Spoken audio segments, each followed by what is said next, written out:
quand vous vous réunissez en commun, ce n'est pas le repas du Seigneur que vous prenez, car chacun se hâte de prendre son propre repas, en sorte que l'un a faim tandis que l'autre est ivre. Moi, voici ce que j'ai reçu du Seigneur et ce que je vous ai transmis. Le Seigneur Jésus, dans la nuit où il fut livré, prit du pain, et après avoir rendu grâce, il le rompit et dit, « Ceci est mon corps qui est pour vous. Faites cela en mémoire de moi. » Il fit de même pour la coupe, après le repas, en disant, « Cette coupe est la nouvelle alliance en mon sang. Faites cela toutes les fois que vous en boirez en mémoire de moi. Car toutes les fois que vous mangez ce pain et que vous buvez cette coupe, vous annoncez la mort du Seigneur jusqu'à ce qu'il vienne. C'est pourquoi celui qui mangera le pain ou boira la coupe du Seigneur indignement se rendra coupable envers le corps et le sang du Seigneur.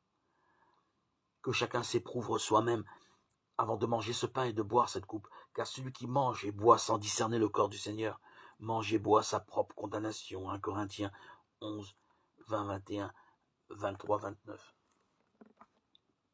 On pense que les chrétiens de Corinthe, à l'initiation des confréries religieuses grecques, se réunissaient pour un repas communautaire dans la maison de l'un d'entre eux. C'est au cours de ce repas qu'avait lieu aussi la célébration du repas du Seigneur, ou la fraction du pain, c'est-à-dire le pain où Dieu se donne en nourriture. L'apôtre Paul semble faire deux reproches aux Corinthiens.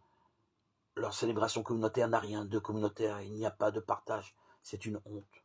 Comment peut-on se réunir au nom de Jésus-Christ avec les pauvres d'un côté et les riches de l'autre? La célébration de Corinthe a oublié le but premier du rassemblement, non pas d'abord fêter la joie de se retrouver, mais fêter Jésus-Christ. Prendre le repas du Seigneur, annoncer la mort du Seigneur, jusqu'à ce qu'il vienne. Cette phrase est très dense.